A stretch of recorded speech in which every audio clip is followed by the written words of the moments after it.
السلام علیکم، کیسے ہیں آپ سب؟ میں امید کرتی ہوں کہ آپ جہاں بھی ہوں گے اللہ کے فضل و کرم سے ٹھیک ہوں گے۔ الحمدللہ میں بھی ٹھیک ہوں۔ میرا یہ اردو میں لیکچر تیار کرنے کا مقصد یہ ہے کہ وہ بچے یا وہ لوگ جو کہ اردو سپیکنگ ہے یا جن کو انگلش سیکھنے میں بہت مشکل آ رہی ہے اور وہ انگلش سیکھنے کے لیے ان کو ظاہری بات ہے، اگر آپ کسی کو انگلش سکھا رہے ہو اور آپ انگلش میں انگلش سکھا رہے ہو، اس کا مطلب یہ ہے کہ ان کو تو پہلے سے انگلش آتی ہے۔ تو وہ لوگ جن کو انگلش نہیں آتی، ان کو بیسکس یا انگلش گرامر یا انگلش کی جو بیسک چیزیں ہیں ان کا نہیں پتہ، جنہوں نے ابھی شروع کی ہے سیکھنی، تو یہ میرا جو لیسنز ہیں ان لوگوں کے لیے یا ان بچوں کے لیے ہیں جو اردو سپیکنگ ہے اور انہوں نے کچھ بھی نہیں سیکھا ہوا، انہیں انگلش گرامر سیکھنے میں یا انگلش لینگویج سیکھنے میں مشکل پیش آ رہی ہے۔ یہ میرے جو بیسک لیسنز ہیں یہ ان بچوں یا ان لوگوں کے لیے ہیں۔ تو آج ہم اردو میں آپ کو سمجھاؤں گی پاسٹ کا پہلا tense, past indefinite tense. Past indefinite tense جو ہے وہ ماضی جو ہم نے پڑھا تھا پیچھے، ہم نے لیکچر میں نے آپ کو بتایا تھا کہ زمانے 3 قسم کے ہوتے ہیں: فعل حال پریزنٹ، فعل ماضی پاسٹ، اور فعل مستقبل فیوچر۔ یعنی ایسا زمانہ، پاسٹ ایسا زمانہ ہے جس میں گزرے ہوئے دنوں میں، یعنی وہ دن یا وہ سال یا وہ مہینے گزر چکے ہیں جن میں کام ہوا تھا۔ یہ نہیں پتہ کہ کون سے وقت پہ کام ہوا تھا، اسے ہم فعل ماضی مطلق بھی کہتے ہیں۔ مطلق انڈیفینٹ کا مطلب ہوتا ہے کہ ہمیں پراپر ڈیفینٹ کسی ٹائم کا نہیں پتہ جس میں کام ہوا تھا۔ فعل ماضی مطلق پاسٹ انڈیفینٹ ٹینس۔ تو سب سے پہلے کوئی سینٹینسز، کوئی فقرات یا ایسے سینٹینسز جو آپ کے سامنے آئیں جن میں آپ دیکھیں فقرے کے آخر میں لکھا ہو تا تھا، تی تھی، تے تھے وغیرہ۔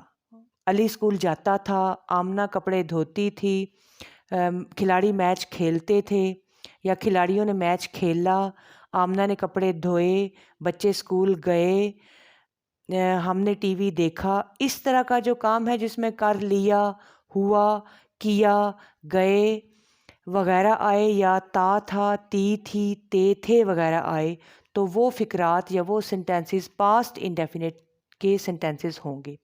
اب یہ دیکھنا یہ ہے کہ پاسٹ انڈیفینٹ یا فعل ماضی مطلق کے سینٹینسز یا فقرات جو ہیں وہ بنیں گے کیسے؟ سب سے پہلے لگے گا سبجیکٹ، یعنی وہ جو کام کرنے والا ہے اسے سبجیکٹ کہتے ہیں۔ فائل کہتے ہیں فعل کرنے والے کو یا سبجیکٹ۔ پھر اس کے بعد آئے گا فعل۔ اب پاسٹ انڈیفینٹ ٹینس میں یا فعل ماضی مطلق میں جو سینٹینس یا فقرہ بنے گا اس کا آپ سٹرکچر یا اس کی بناوٹ دیکھ لیں کیسی ہوگی۔ سب سے پہلے فائل لگے گا۔ فائل کہتے ہیں کام کرنے والے کو یا سبجیکٹ کو۔ پھر اس کے بعد فعل لگے گا۔ فعل یعنی کام، وہ جو کام ہے، جو ایکشن ورڈ ہے یا ورب ہے وہ لگے گا۔ پھر آخر میں لگے گا آبجیکٹ۔ آبجیکٹ یا مفعول ایسی چیز ہے یا ایسا کوئی آبجیکٹ ہے یا ایسی کوئی چیز ہے جس پر جو فاعل ہے وہ کام کرے گا یا کام کرتا ہے، اسے ہم کہیں گے مفعول۔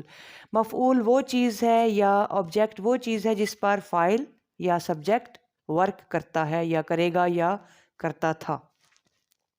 یہ بیسک چیزیں ہوتی ہیں سینٹینس میں یا فقرے میں، جس میں فاعل ہوتا ہے، فعل ہوتا ہے اور مفعول یعنی جس پر کام ہوگا۔ فاعل کام کرنے والا، فعل کام یا ورب، اور مفعول جس پر کام ہوگا۔ مثال کے طور پہ آمنہ کپڑے دھوتی تھی یا آمنہ نے کپڑے دھوئے۔ Amna washed clothes. Ali school جاتا تھا یا علی اسکول گیا۔ Ali went to school۔ کھلاڑی میچ کھیلتے تھے یا کھلاڑیوں نے میچ کھیلا۔ Players played match. ابھی یہ تینوں سینٹینسز آپ دیکھیں، اس میں ہم نے ورب کی سیکنڈ فارم لگائی ہے۔ پاسٹ انڈیفینٹ ٹینس یا فعل ماضی مطلق میں فعل کی یا ورب کی دوسری فارم لگے گی۔ ورب کی میں نے پچھلے لیکچر میں بتایا تھا کہ ورب کی 3 فارمز ہیں: پریزنٹ ہے، پاسٹ ہے اور پاسٹ پارٹیسپل ہے۔ پاسٹ انڈیفینٹ ٹینس میں فعل ماضی مطلق جو ہے اس میں فعل کی یا ورب کی سیکنڈ فارم یا ورب کی دوسری فارم لگے گی۔ ابھی گو ہے پہلی فارم تو اس کی سیکنڈ فارم ہے وینٹ. واش ہے دھونا، اس دھونا کی پہلی فارم ہے ورب کی واش اور سیکنڈ فارم ہے واشڈ. اس کے بعد ہے کھیلنا پلے. پلے فرسٹ فارم ہے اور اس کی تیسری فارم ہے پلیڈ. یعنی یہ بات آپ نے یاد رکھنی ہے کہ ایسے فقرات جن میں فقرے کے آخر میں تا تھا، تی تھی، تے تھے وغیرہ آئے، یا کر لیا، ہوا، کیا، گیا، لیا، دیا وغیرہ آئے، تو وہاں پہ آپ نے سیکنڈ فارم لگانی ہے. یہ فقرات پاسٹ انڈیفینٹ ٹینس یا فعل ماضی مطلق کے ٹینسز ہوں گے. ایسے فقرات میں آپ نے فعل کی ہمیشہ دوسری فارم یا سیکنڈ فارمز لگانی ہے. جو چھوٹی چھوٹی اگزامپل دیکھتے ہیں. بچے اسکول گئے یا بچے اسکول جاتے تھے. Children went to school. لڑکیاں برتن دھوتی تھیں یا لڑکیوں نے برتن دھوئے.